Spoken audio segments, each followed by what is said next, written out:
연일 대남 공세를 이어가던 북한이 이번에는 군사 도발을 예고했습니다. 오늘 아침 북한군은 남북 합의로 비무장화된 지역에 다시 진출해 요새화하고 대남 전단을 살포하겠다고 경고했습니다. 네, 북한이 이렇게 강경하게 나오는 속내는 뭔지, 또 앞으로 실제 도발 수위는 어디까지 나올지 전문가와 함께 짚어보겠습니다. 조한범 통일연구원 선임연구위원 나와 있습니다. 안녕하십니까? 예, 안녕하세요. 북한군이 오늘 아침 언론을 통해서 밝힌 게 지금 이제 비무장지대화 돼 있는 지역에 다시 군대를 보내서 요새화하겠다 이렇게 얘기했거든요. 김여정 제1부부장이 얘기했었던 게 이제 현실화되고 있어요. 이제 6월 4일 날 이제 물론 이제 3월 3일 날도 했지만 이번 사태의 촉발은 6월 4일 날 김여정 부부장의 담화거든요. 네. 거기에 이제 금강산 철거 이건 이미 김정은 위원장이 지시했고 개성공단 연락사무소 그다음에 9.19 군사 분야 합의 그다음에 개성공단 자체 이 네 가지가 지금 예고한 거고요. 네. 근데 지금 첫 조치로는 이제 모든 연락 채널을 끊은 상태고 네. 그다음에 13일 날 김 부부장이 얘기를 했기 때문에 그 후속 조치를 보여요. 왜냐하면 6월 8일 날 김영철, 김여정 둘이 대남 사업 부서를 총화회의를 했고 거기서 지시한 게 이제 연락 채널 단절인데 6월 9일 날 바로 이제 통전부가 그 조치를 실시했거든요. 네. 그러니까 일단 13일 날 얘기했던 것을 후속 조치로 볼 수 있죠. 근데 지금 보면 군대를 이제 뭐 진출시키겠다라고 했는데 그러면 과연 어디일 것이냐 이게 지금 거론되는 것이 비무장지대하고요. 그리고 뭐 개성이라든지 금강산 관광지구도 얘기가 되고 있거든요. 이제 북남 합의에 의해서 비무장화된 지대라고 말을 하면 네. 엄밀히 보면은 가깝게는 이제 양측 남북 양측이 GP 11개, 22개죠. 하나씩은 남겨뒀습니다만은 일단 그거고요. 네. 조금 더 범위를 넓히면 이제 개성공단, 금강산까지인데 개성공단의 경우는 이제 군대가 주둔했었죠. 주둔해서 비무장화했고 후방으로 이제 이전을 했고. 근데 금강산은 좀 애매하죠. 거기는 북한의 사실은 내륙이거든요. 전혀 그러니까 DMZ 인근은 아니거든요. 네. 그렇게 보면 일단은 지금 양측이 합의했던 GP로 보여집니다. 그러나 아마 경우에 따라서는 이제 개성도 지금 언급이 되고 있기 때문에 이제 개성도 우리가 좀 우려해야 되는 거고요. 근데 지금 우리가 좀 흥미로운 게 뭐냐면 이게 총참모부의 공개 보도예요. 네. 이런 양식의 보도는 없거든요. 그리고 내용들이 보면은 통전부와 대남 사업부서들이 자기들에게 의견을 개진했다. 이렇게 하라고. 그럼 우리는 계획을 세워서 당 중앙군사위원회에 승인을 받겠다 그랬거든요. 그러니까 아직 시간은 남아 있는 거죠. 당장 지금 집행하는 건 아니고요. 아직 여지가 있군요. 그렇죠. 그러니까 의견이 왔고 지시도 아니고 의견이에요. 의견을 접수했고 그러니까 그런 것들에 대해서 계획을 세워서 당 중앙군사의 승인을 받으면 이제 그 다음부터 행동에 들어가겠죠. 뭐 조금 전에 말씀하셨던 게 이제 과거가 좀 다르다라고 하셨는데 어떤 면에서 어떻게 다른 겁니까? 그 우리가 군대 안에서 군 행정부나 참모부에서 이렇게 재가를 받겠다는 거 공개 안 하거든요. 사실 군사 기밀에 해당하는 거거든요. 그러니까 지금 보면은 과거의 북한의 도발 행태를 보면 우리가 예측하지 못했던 시점에 예측하지 못한 형태로 도발을 그냥 해버립니다. 그럼 우리는 사실은 이제 대응할 수가 없는데, 근데 지금은 도발을 예고하고 있다는 거죠. 첫 번째. 그리고 두 번째는 도발의 단계를 정해놨다는 거죠. 순차적으로. 그리고 뭐 노동신문 표현을 보면 끝장을 볼 때까지 이렇게 돼 있거든요. 그 얘기는 뭐냐면은 1년에 스케줄이 있고 그 단계적으로 간다. 만일에 정말로 파국적으로 간다면 한 번에 다 파국적인 조치를 해버리면 되는 거거든요. 그러니까 이번의 조치도 사실은 공세적인 조치는 아니거든요. 그러니까 공격은 아니거든요. 합의의 부분적인 위반이지. 그렇게 보면 사실은 이러한 조치를 통해서 얻으려고 하는 그러니까 우리 당국의 반응을 봐가면서 도발을 하겠다. 위협순위를 높이겠다는 게 읽혀지는 거죠.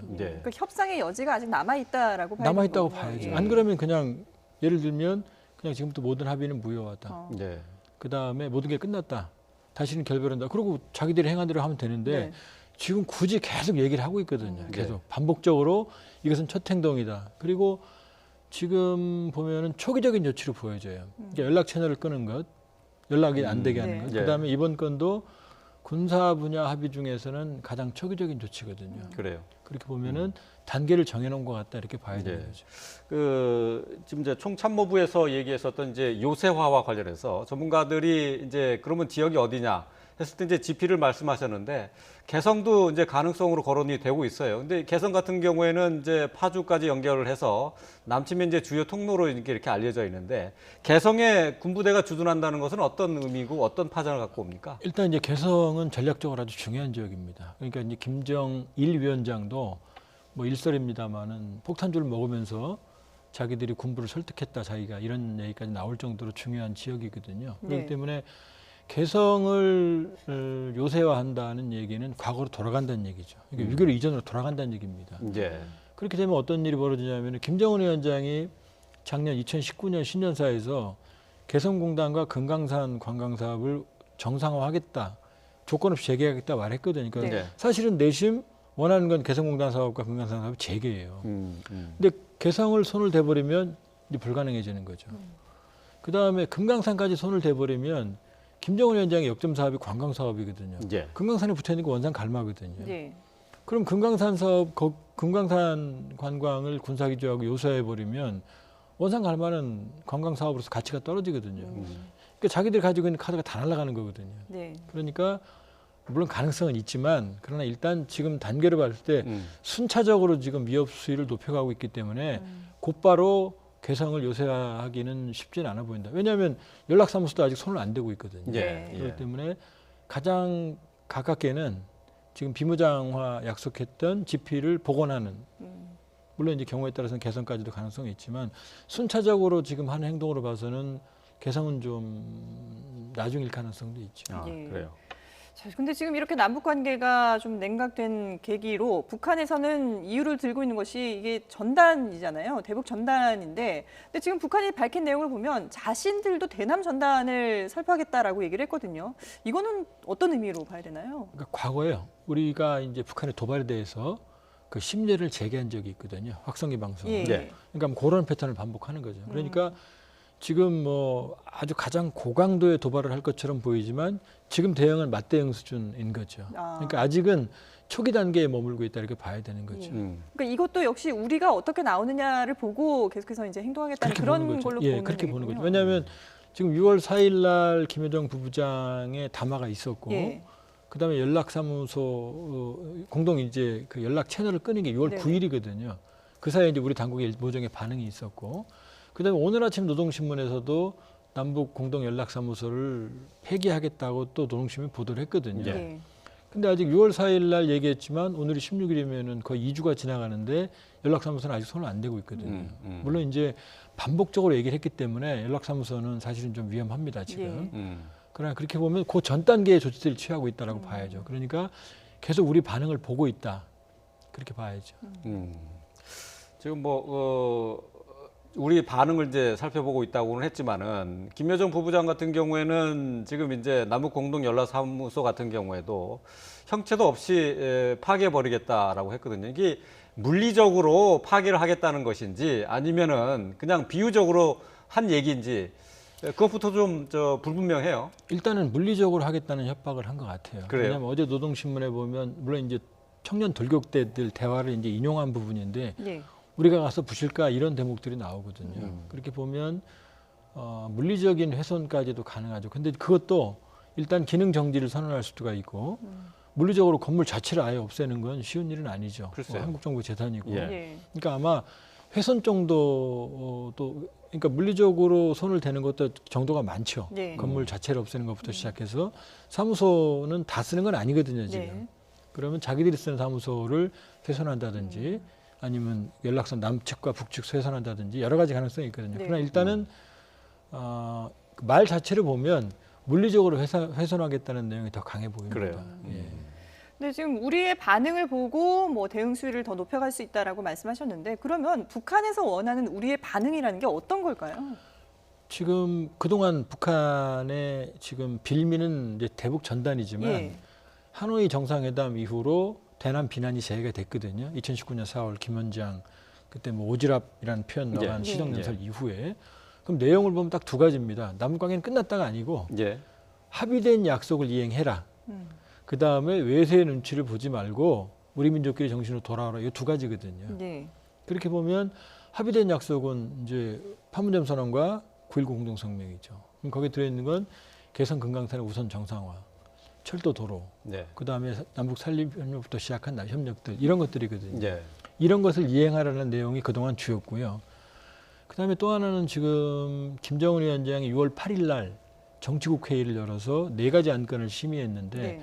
3가지 안건은 의미가 없어요. 평상적인 거고. 그러나 제일 중요한 게 평양시의 생활 보장이라는 대목이 핵심이거든요. 생활 보장이요. 예, 그 얘기는 뭐냐면 평양시가 어렵다는 얘기거든요. 그럼 코로나, 대북 제재, 그다음에 흉년, 가뭄 이런 걸로 인해서 올해 북한 경제 성장률이 마이너스 6% 전망되거든요. 네. 그다음에 2017년에 3.8%, 2018년에 마이너스 4.1%입니다. 이 정도면은 거의 고난행군기가 동일하거든요. 네.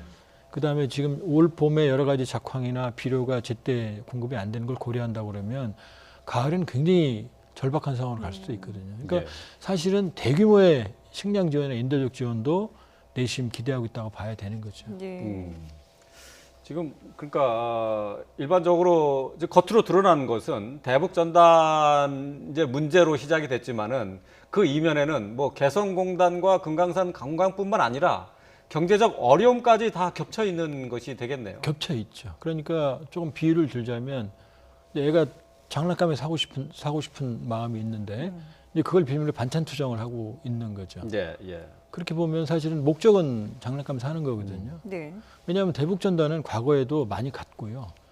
그리고 이번 경우보다 김정은 위원장이나 북한 입장에는 훨씬 모욕적인 방식, 모욕적인 것들이 많이 갔거든요. 네. 물론 이제 그게 쌓여서 폭발한 점도 있고 또 마침 태영호, 지성호 두 의원이 6월 1일부터 임기를 시작한 부담도 있겠지만 네. 그러나 지금 모든 대남 담화에 숨어 있는 것들을 보면은 누적된 불만의 폭발입니다. 그러니까 지난 2년간의 정상 외교에서 북미 관계에서 합의가 없었고 네. 네. 남북 관계도 사실은 북한의 입장에서는 얻은 게 없거든요. 네. 그런 상태에서 상황이 점점 절박한 상황으로 가고 있는데 우리 정부가 내놓는 대안들은 사실은 성에 안 찬다 이렇게 봐야겠죠. 네. 또 어떤 전문가 같은 경우에는 지금 이제 겉으로 드러나고 있는 지금 방금 얘기했던 뭐 경제적 어려움이나 금강산, 뭐 개성공단, 뭐 이 부분뿐만 아니라 남북 간에 또 다른 합의가 있었는데 이것을 빨리 이행하라 하는 압박이 아니겠느냐 그런 분석도 하더라고요. 근데 그건 추론이고요. 예. 왜냐하면은 이제 2000년 남북 정상회담 때는 물꼬를 트기위해서 어쩔 수 없이 뭐 그때 뭐 녹취록 사건도 있고 했지만은 여러 가지 눈에 띄지 않는 부분들이 있을 수 있지만 지금은 사실 그게 중요한 건 아니거든요. 지금 북한 입장에서는 개성공단, 금강산, 철도도로는 사실은 어마어마한 천문학적인 투자가 필요한 부분들입니다. 그렇죠. 네. SOC는. 그러니까 사실은 그런 부분, 그러니까 김정은 위원장 입장에서는 지금 정상회견을 통해서 파격적으로 나왔고 또 북한 인민들에게 약속을 했거든요. 예. 근데 이제 그런 게 지켜지지 않는 것에 대한 불만인 거지. 지금 뭐 이면 합의에 대한 뭐 그럴 가능성은 제가 보기에는 희박해 보입니다. 그렇군요. 예. 근데 지금 앞서서 이제 그 북한이 이미 그 단계별로 뭔가 시나리오를 짜놓고 이제 움직이고 있는 것 같다라고 말씀을 하셨는데 그러면 지금은 이제 초기 단계로 뭐 대남 전단이라든지 이런 엄포 정도라면은 앞으로 높여갈 수위는 어느 정도까지 볼 수가 있을까요? 일단은 이제 군사 부분 지금 순서가 그러니까 지금은 개성, 다음은 뭐 금강산 이게 아니고 예. 낮은 조지부터 시작되는 것 같아요. 네. 개성공단 연락사무소를 가장 많이 언급했는데 아직은 손을 안 대고 있고요. 네네. 지금 군사 분야 같은 경우는 조금 비교적 쉬운 조치거든요. 네. 바로 다시 군 부대들이 들어와서 집비 세우면 되는 거고 삐라 뿌리는 건 뭐 그냥 허용해 주면 되는 네. 거고 예. 그렇게 본다고 그러면은 일단은 본인들도 파국을 원하는 것 같진 않아요. 예. 그러나 지금 본인들이 예고한 대로 만일에 우리 정부 또 우리 반응이 만족하지 않으면은 지금 예고한 건 그대로 갈 가능성이 높아요. 그 다음 단계라는 예, 다음 그러니까 단계라는 표현을 계속해서 썼는데 수위를 높이겠죠. 예. 예, 그러니까 예를 들면 군사 분야 합의만 하더라도 이건 말고도 지금 무력 충돌은 사실 북한으로도 굉장히 위험한 우려스러운 그런 부담이 가는 일이기 때문에 예. 예를 들면 뭐 화기를 사용해서 남쪽으로 사격을 하거나 그러긴 쉽지 않아 보입니다. 우리 정도 네. 대형 수위가 있고. 네. 그럼 예를 들면 대규모 훈련을 한다든지 아니면 해안포 사격을 한다든지 그건 우리 군 당국이 대응하기 좀 쉽지 않거든요. 예. 그런 수위. 그다음에 개성공단도 예를 들면 연락사무소 일단 기능 정지 아니면 일부분적인 훼손 이런 많은 카드들이 있거든요. 예. 그렇게 보면은 상당히 긴 단계의 어떤 계획들 본인들도 말했거든요. 계획들을 다 세워놨다고. 예. 예. 근데 지금 걱정은 지금 다음번 행동까지 인터벌이 지금 짧다는 거예요. 그러니까 6월 4일 날 얘기해놓고 처음 조치를 취한 게 6월 9일이거든요. 네. 연락선 끄는 것. 그다음에 13일 날 김여정 담화 나오고 네. 지금 오늘 16일인데 지금 이제 군 행동이 벌써 들어갔거든요. 그렇기 때문에 좀 인터벌은 좀 짧아지고 있습니다. 네, 그래요. 지금 남북 관계가 어쨌든 지금 당장은 뭐 악화된 것은 아닙니다만은 이 지금 북한에서 나오는 말들로만 보면은 상당히 험악하거든요. 뭐 저 판문점에서 이제 냉면 외교 같은 것들이 많이 회자가 되기는 했었는데 지금 이제 옥류관의 주방장의 얘기를 주방장의 말을 빌려서 냉면을 뭐 처먹었다 또는 뭐 그다음에 요사를 떨었다 이런 말까지 들어가는데 이게 지금 남쪽을 향해서 이렇게 굳이 이렇게 험악한 말을 골라서 이렇게 내보내는 이유가 어디에 있을까요? 근데 누적된 불만이고 그다음에 그만큼 절박하다고 봐야죠. 왜냐하면 지금 아까 고난의 행군기랑 근데 동일하다고 꼭 그렇게 그러잖아요. 해야 돼야 되겠느냐 하는 거죠. 그러니까 그 선대하고는 차이가 나죠. 네. 그러니까 김정일 위원장 같으면 저렇게 안 하죠. 노예하게 하죠. 근데 아무래도 아마 젊은 지도자, 그다음에 준비되지 않은 지도자, 그다음에 지금 김여정과 김정은 간의 오히려 일종의 가족 정치 행태를 보이거든요. 예. 근데 그 가족 정치는 독재 정권에서 상당히 위험합니다. 왜냐하면 가족 정치이기 때문에 신뢰관계는 있을지 모르겠지만 독단적인 결정이 이루어지고 주변의 스태프들이 여기에 관여를 못하게 돼요. 그러니까 사실은 바로 저렇게 나오는 그림들은 김여정의 직접적인 지시에 의한 가능성이 높거든요. 네. 그러니까 네. 자극적이고 원색적인 것들이 나오게 되고 거기에 대해서 주변 스태프들은 관여를 못하는 게 사실은 이제 가족 정치의 부작용 중에 하나거든요. 예. 그렇기 때문에 누적된 불만, 그다음에 아주 어려운 환경, 그다음에 김정은, 김여정의 가족 정치, 또 김여정이 사실은 본인 말대로 전권을 위임받았다고 그러니까 네. 아마 그 김정은 위원장이 일일이 제가 안 받고 예. 본인의 아마 그 패턴대로 진행하고 있을 가능성이 있어요. 그래요. 예. 그럼 북한의 정치는 주변의 참모의 조언이 없이 이루어지는 거라고 봐야 됩니까? 북한은 그게 어렵습니다. 그러니까 조언을 물으면 말을 하겠지만 예. 먼저 참모들이 말을 할 수가 없게 돼 있어요. 그러니까 예를 들면 어떤 문제가 있으면 기존에 결정들이 있고 최고 지도자가 이걸 명령을 내리면 밑에서 그게 이의 제기는 안 돼요. 우리 같으면은 이게 문제가 있으니까 이러이러한 문제가 있으니까 노선 수정을 해야 되겠습니다라고 올라가는데 예. 북한은 그게 불가능해요. 그 위에 다시 내려오기 전까지는. 그러니까 사실은 매우 위험하고 자극적인 어떤 이런 일들이 벌어지는 거죠. 예. 근데 김여정 부부장의 담화에도 보면은 뭐 원색적인 표현들이 있습니다만은 그래도 과거에 남북 관계가 정말 이제 그 냉각기가 길었던 그런 시대를 되돌아본다면 사실은 이게 그 우리나라 정부라든지 우리 그 대통령에 대해서 비난 수위가 상당히 높았었거든요. 근데 그걸 직접적으로 표현하기보다 그 김정은 위원장의 입을 빌려서 직접적으로 표현하기보다는 뭐 이런 옥류관 주방장이라든지 이런 대신해서 뭔가 표현을 하는 걸 보면 아직까지는 뭐 공격이라든지 이런 것보다도 협상을 좀 하고 싶다라는 의지로 봐도 될까요? 그러니까 트럼프 대통령도 사실은 김정은 위원장에 대해서 욕을 안 하죠. 예. 그러니까 김정은 위원장도 지금 지난해 2019년 4월 하노이 충격 이후에 시정연설에서 오지랖 요 표현 외에는 네.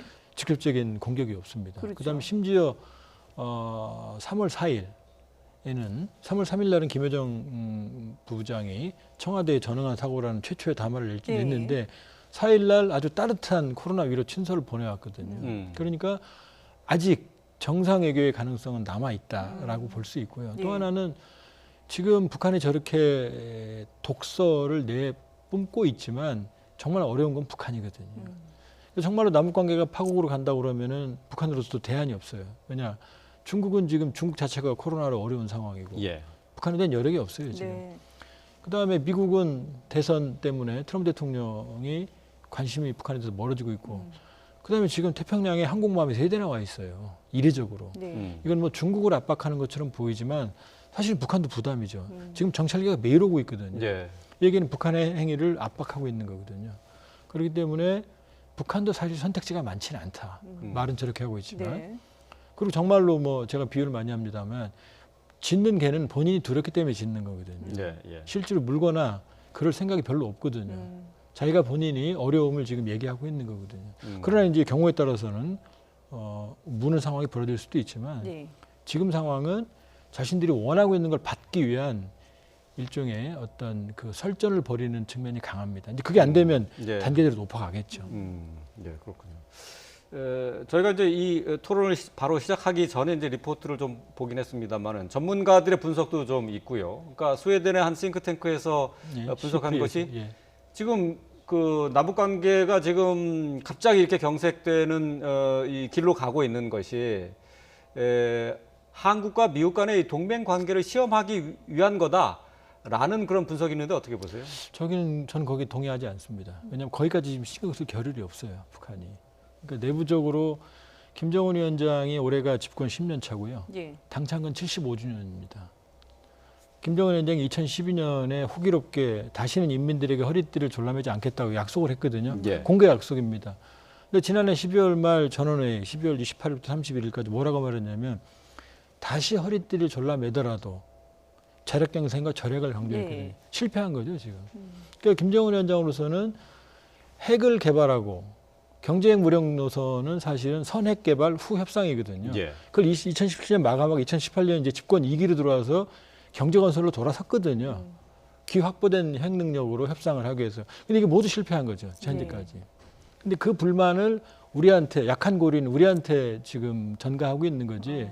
지금 한미 동맹 이간시키고 뭐 그럴 지금 상황이 아닌 거죠. 그러니까 북한 자체가 매우 어렵다는 데서 출발해야 됩니다. 지금 예. 상황. 근데 이번에 그 김여정 부부장의 담화로 시작된 이런 그 엄포들이 사실은 뭐 우리한테 하는 것도 있지만 미국을 향해서도 하고 싶은 말이 있기 때문이다라는 분석도 있었는데 그럼 지금 이 말씀대로라면은 미국보다는 오히려 우리의 행동을 더 요구를 하고 있다는 거군요. 그러니까 이제 불만의 출발은 미국이죠. 예. 그런데 미국을 직접 공격하거나 트럼프 대통령이 레드라인으로 설정한 ICBM 핵실험은 일단 어렵고요. 붕괴를 네. 폭파했기 때문에 ICBM을 발사하면 어떤 일이 벌어지냐면 트럼프 대통령이 굉장히 어렵거든요, 지금. 그렇죠. 트럼프 대통령은 위기를 기회로 활용하는 사람이거든요. 그러면 지금 미국 일각에서는 북한이 만일에 ICBM을 발사하면 ICBM을 발사한 그 기지를 미국이 공격할 수도 있다라는 의견들이 나오고 있거든요. 예. 트럼프 대통령은 충분히 고려할 만한 옵션이죠. 예. 왜냐하면 국내 상황을 타개하기 위해서. 그러면 타고할 수 있고 네. 이게 전투로 가게 되면은 사실은 행정부가 유리해지거든요. 트럼프 대통령의 모든 행동으로 시선이 쏠리거든요. 그럼 일거의 상황을 반전시킬 수 있거든요. 그렇기 때문에 지금 계속 정찰기도 오는 거고. 그러니까 미국에 대해서 불만은 있지만 미국에 대해서 선택하는 수단이 별로 없거든요. 그러니까 유성건 외무상이 6.12 2주년 때 아주 절절하게 나와요. 희망이 절망으로 바뀌었다. 낙관이 비관으로 바뀌었다. 다시는 아무런 대가 없이 미국 대통령의 지적을 세워주지 않겠다. 여기가 중요한 게 아무런 대가 없이라는 부분이죠. 그 대가를 주면 안 하겠다는 얘기죠. 네. 그러니까 대미 압박 수단은 한계가 있죠. 예. 그러니까 약한 고리라고 생각하는 우리에게 불만을 쏟아내는데 그렇다고 남북 관계를 파국적으로 가져갔을 땐 자기들은 상황이 더 어려워지는 거죠. 그렇기 때문에 지금 모든 상황을 단기적으로 잡아놓고 우리 정부의 반응을 보는 거죠. 네.